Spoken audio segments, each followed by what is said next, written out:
Hey, welcome back to Bandwagon fans. This is Jeff, and tonight I'll be talking about, well, Bandwagon fans. So, I started this channel a few years ago almost on a lark. I had been watching YouTube shows for a few years. I saw that I had the basic equipment I would need to start a channel, and I figured, what the hell? I enlisted my friend Jason, and our first video was talking about the commercials during the Eagles Super Bowl 42 in 2018. Now, as I go into my third year of this channel, I can look back at all the changes I've made as I've been learning how to do this. Now, there's no production team here. It's just me. I do the video and sound editing, and I started with no knowledge about any of this process. I still have very little knowledge, but every day I strive to suck 1% less than the day before. I've switched locations twice, redesigned each location a dozen times, started making intros, started making shorter intros. I've been learning video editing and audio engineering, and now I've made the leap into live streaming. I've learned a lot, and for those of you that have been watching from the beginning, I really appreciate the time you take to watch these reviews and hope that you get something out of them. Now, about the reviews.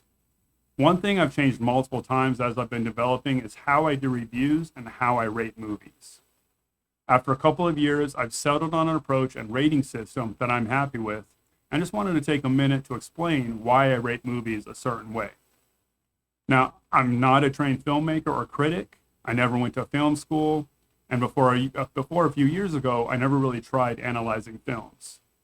I found myself being drawn to film analysis videos like those from Lindsay Ellis. Then there were two movies that came out that really made me want to start talking about movies.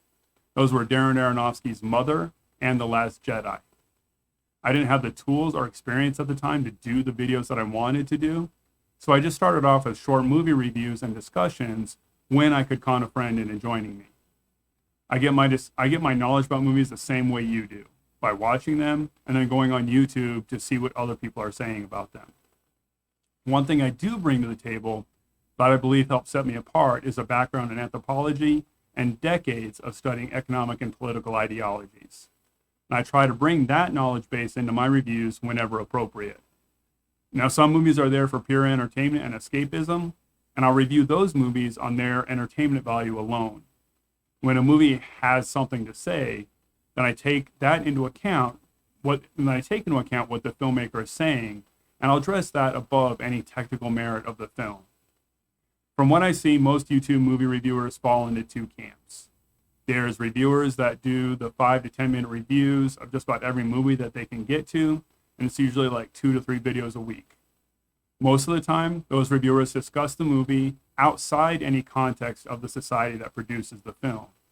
And there are some good reasons why they take that approach. Now, if you see the way I'm set up and my editing style, you'll see a lot of Chris Stuckman influence in my decisions. Then there are the YouTubers that do more in-depth film analysis. They usually put out fewer and longer videos and really contextualize the movies within society.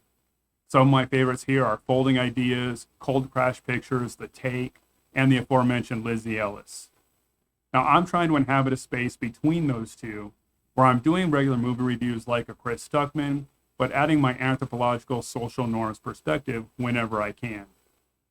For that reason, I've developed a rating system that addresses both the entertainment value of a movie and evaluates the message and meaning of the film.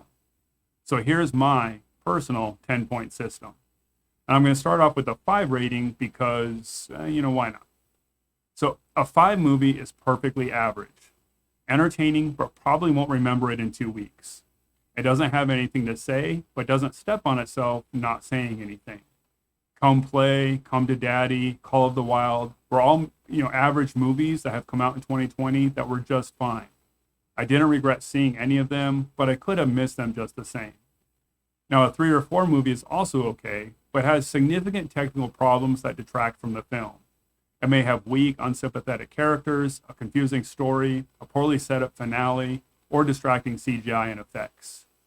Serendipity and Tenet come to mind as films I spend most of my time baffled at what was going on screen.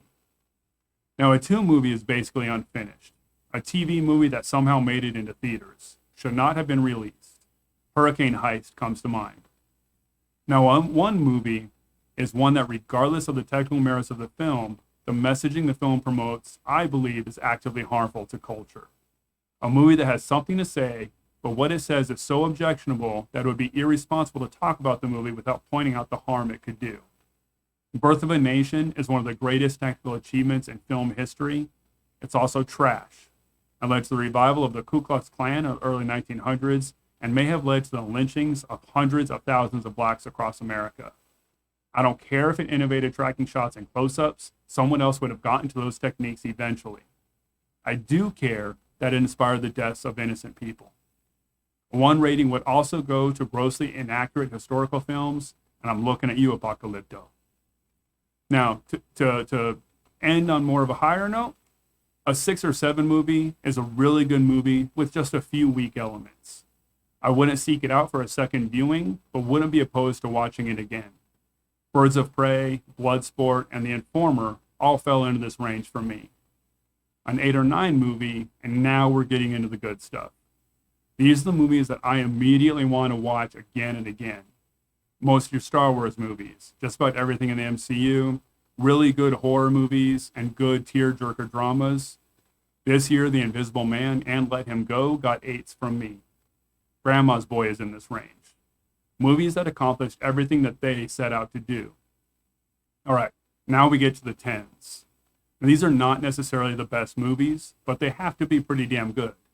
These are the movies that make me want to go study them.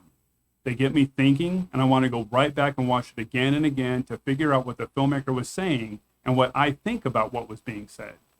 I went to see Mother 3 weekends in a row, first by myself, then I started dragging friends with me so I could have people to talk about it with. And if a 10 isn't the best movie, it is one that inspires me the most. For that reason, I may give one movie a 9 and another a 10, but then rank the 9 movie higher than the 10 movie. The Last Jedi and Captain Marvel would both get a 10 from me because I want to go break down and talk about every scene in those movies. But if I was ranking all MCU and Star Wars movies, Rogue One would be ahead of The Last Jedi, and Captain Marvel would only be like the 5th or 6th of the best MCU movies. So there you have it. That's my totally coherent 1 through 10, where 1 isn't always the worst and 10 isn't always the best rating system. Hopefully this clears everything up for you.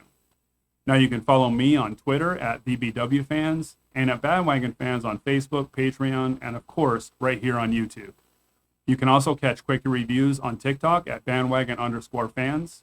Thanks for watching. Don't forget to hit those like and subscribe buttons and get on the bandwagon.